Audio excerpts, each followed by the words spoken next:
ಮುಂಬೈನ ಕೂಪರ್ ಆಸ್ಪತ್ರೆಯಲ್ಲಿ Shafali post mortem ನಡೀತಾ ಇದೆ. ಮಧ್ಯಾಹ್ನ 1:15ರಿಂದ ನಡೀತಾ ಇರುವಂತ ಮರಣೋತ್ತರ ಪರೀಕ್ಷೆಯ ವೇಳೆ ಶಫಾಲಿ ಪತಿ ತ್ಯಾಗಿಯವರು ಉಪಸ್ಥಿತರಾಗಿದ್ದಾರೆ. ಮರಣೋತ್ತರ ಪರೀಕ್ಷೆ 1:15 ಶುರುವಾಗಿದೆ. ಮುಂಬೈನ ಕೂಪರ್ ಆಸ್ಪತ್ರೆಯಲ್ಲಿ ನಡೀತಾ ಇರುವಂತದ್ದು ಪೋಸ್ಟ್ ಮಾರ್ಟಮ್. ಮರಣೋತ್ತರ ಪರೀಕ್ಷೆಯ ದೃಶ್ಯ ಚಿತ್ರೀಕರಿಸ್ತಾ ಇರುವಂತ ಪೊಲೀಸರು ಪೋಸ್ಟ್ ಮಾರ್ಟಮ್ ವರದಿಯಲ್ಲಿ ಹಾಗಾದ್ರೆ ಸಾವಿನ ಸತ್ಯ ಬಯಲಾಗುತ್ತಾ ಅಂತ. ಹೃದಯ ಸ್ತಂಭನದಿಂದ ಸಾವನ್ನಪ್ಪಿದ್ದಾರೆ ಶಫಾಲಿ ಅವರು ಅನ್ನೋದು ಗೊತ್ತಾಗ್ತಾ ಇರೋ ವಿಚಾರ. ಆದ್ರೆ ನಿಜಕ್ಕೂ ಅವರ ಸಾವಿಗೆ ಕಾರಣಗಳೇನು? ಅವರಿದಕ್ಕೆ ಸಂಬಂಧಪಟ್ಟಂತೆ ಏನಾದ್ರೂ ಟ್ರೀಟ್ಮೆಂಟ್ ತೆಗೆದುಕೊಳ್ತಾ ಇದ್ರಾ? ಅವರಿಗೆ ಅನಾರೋಗ್ಯ ಆಗಿತ್ತಾ? ಯಾವಾಗಿಂದ ಏನ್ ಚಿಕಿತ್ಸೆ ತೆಗೆದುಕೊಳ್ತಾ ಇದ್ರು? ಇದೆಲ್ಲದಕ್ಕೂ ಸಂಬಂಧಪಟ್ಟಂತೆ ಸಾಕಷ್ಟು ಅನುಮಾನಗಳು ಹುಟ್ಕೊಂಡಿವೆ.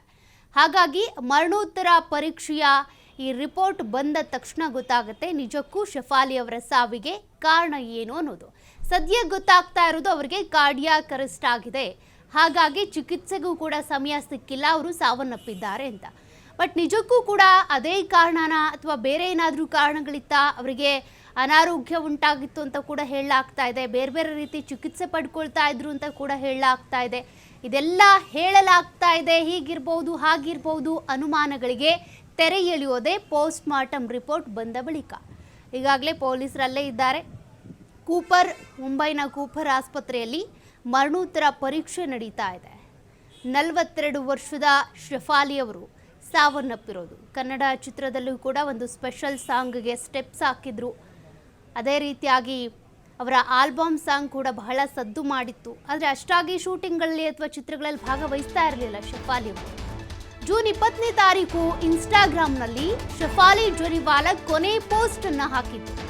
ಬದುಕು ಆರಂಭಿಸೋದಕ್ಕೆ ಇದು ಸಕಾಲ ಅಂತ ಪೋಸ್ಟ್ ಮಾಡಿದ್ರು.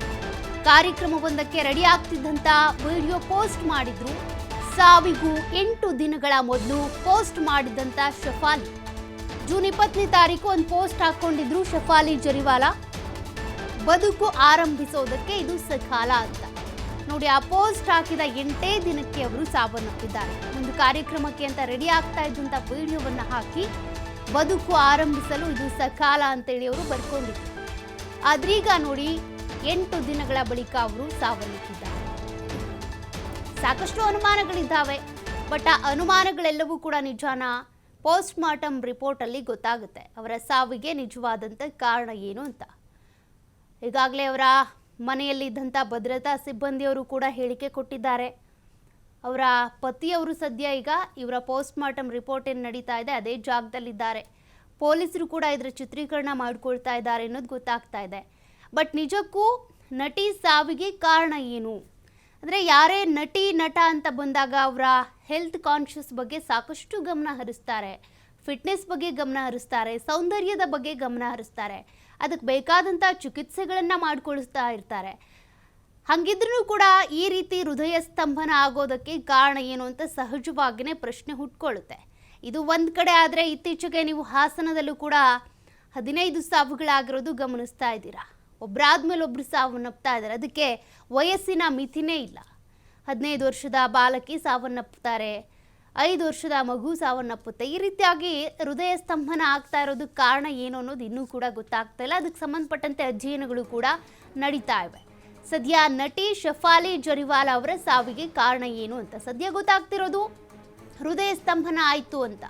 ಬಟ್ ಹಿಂಗಾಗೋದಕ್ಕೆ ಕಾರಣ ಏನು ಅಂತ, ಯಾಕೆಂದರೆ ನಟಿ ಅಂತ ಬಂದಾಗ ಅವರಿಗೆ ಸೌಂದರ್ಯದ ಬಗ್ಗೆ ಹೆಚ್ಚಾಗಿ ಕಾನ್ಷಿಯಸ್ ಇತ್ತು. ಹಾಗಾಗಿ ಅದಕ್ಕೆ ಸಂಬಂಧಪಟ್ಟಂತೆ ಚಿಕಿತ್ಸೆ ಕೂಡ ಪಡ್ಕೊಳ್ತಾ ಇದ್ರಂತೆ. ಹಾಗಿದ್ರೂ ಹೃದಯ ಸಂಬಂಧಿ ಕಾಯಿಲೆ ಏನಾದರೂ ಇತ್ತು ಅನ್ನೋದಾದರೆ ಅದಕ್ಕೂ ಚಿಕಿತ್ಸೆ ಪಡ್ಕೊಳ್ತಾ ಇರಬಹುದಿತ್ತಲ್ವಾ? ಯಾಕೆ ನೆಗ್ಲೆಕ್ಟ್ ಮಾಡಿದ್ರು? ಇಷ್ಟೆಲ್ಲ ಪ್ರಶ್ನೆಗಳು ಸಹಜವಾಗಿಯೇ ಮೂಡ್ತಾ ಇದೆ.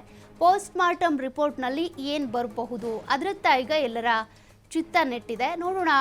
ಮುಂಬೈನ ಕೂಪರ್ ಆಸ್ಪತ್ರೆಯಲ್ಲಿ ಸದ್ಯ 1:15 ಪೋಸ್ಟ್ ಮಾರ್ಟಮ್ ಆಗ್ತಾ ಇರೋದು. ರಿಪೋರ್ಟ್ ಇನ್ನು ಬರೋದಕ್ಕೆ ಎಷ್ಟೊತ್ತಾಗುತ್ತೋ ನೋಡೋಣ.